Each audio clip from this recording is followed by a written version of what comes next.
One thing is true about all technology commercialisation projects. It is true whether they are in existing businesses or completely new ventures.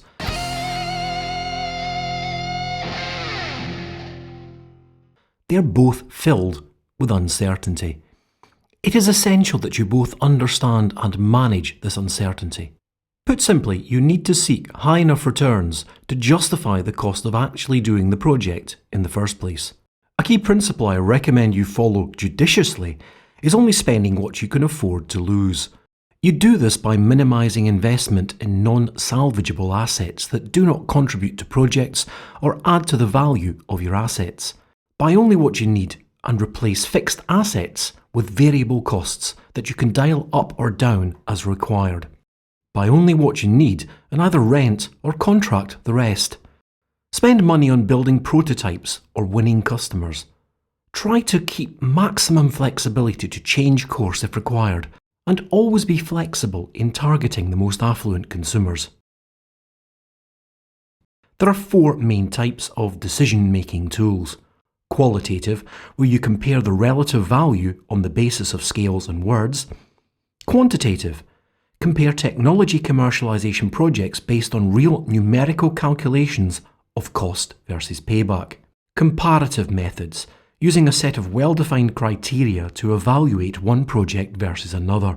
Scoring, developing a comparative set of scoring criteria that you have developed based on your experience of previous projects. The simplest way of evaluating projects is to use a scoring model. It is an extremely simple technique. You develop a set of questions to which the answer can be yes or no, and then you use these answers to evaluate whether projects meet predetermined criteria. It is very useful when the key decision-making factors are very clear-cut, and there are factors where the absolute presence or absence are critical. I use this to identify the absolute showstoppers, the key criteria that have to be satisfied. The next approach is to start adding some ranking and scoring criteria when the factors are more complicated. You break the opportunity down into a set of hierarchical components and more heavily weighting the most important ones. Often timing will be high on the list, so you can hit the early part of the adoption cycle, targeting the innovators and early adopters that we discussed in earlier sessions. It is discussed in detail in Robert Cooper's Winning at New Products text, and it is something you will need to master to make sure you are making the right choices at the right time in the project. Net present value is a very common tool, particularly in the corporate world. I remember it from my management training courses in P&G. It is a simple methodology to evaluate if a project makes enough money to justify doing the project. You evaluate the return on investment, compared against what you would get by simply investing the money in a bank or investment portfolio. Internal rate of return is more complex, breaking down the financial projection in stages and continually measuring your progress against them. With internal rate of return, you calculate your break-even point, which is the discount rate you would need to deliver to break even by achieving a net present value of 0.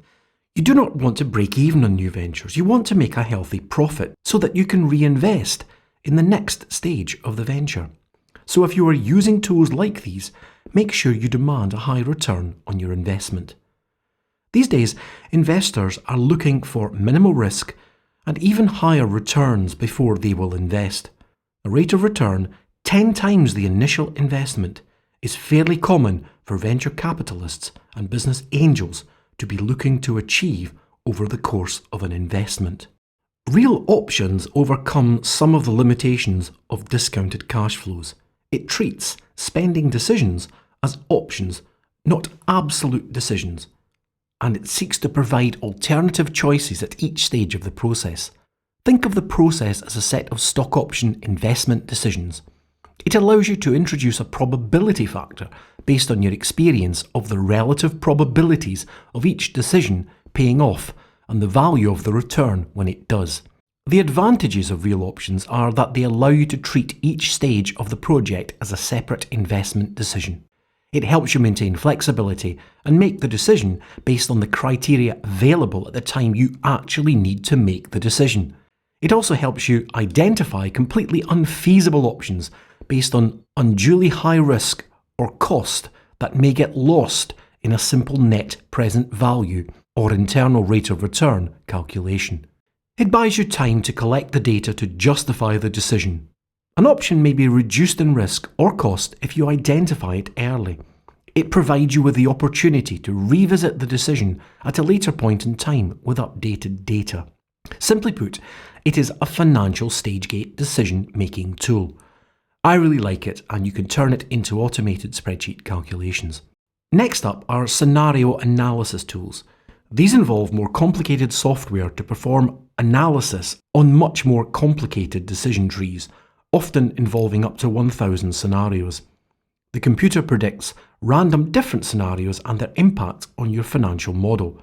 I've not used these personally, but I think they could be of value on extremely complicated projects.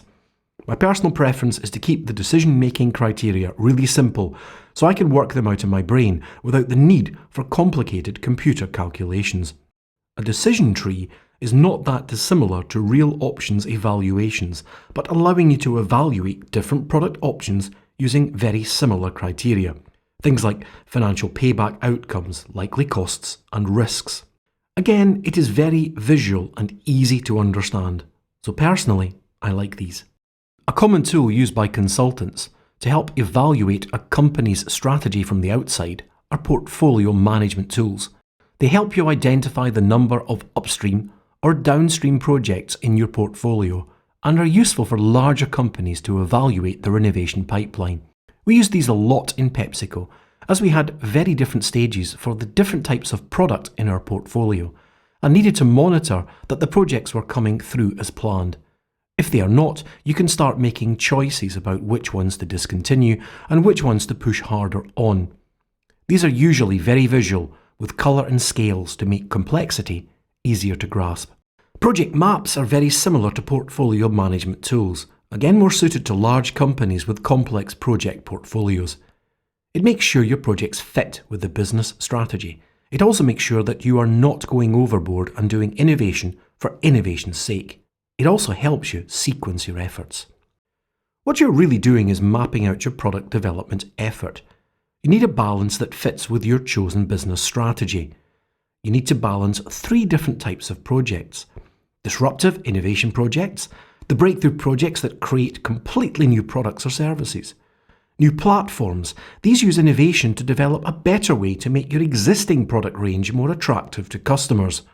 Follow-on projects, based on things you already know how to do, but just doing it slightly better to keep customers engaged. You need to find a balance between these 3 different types of projects and one that fits your technology and business strategy.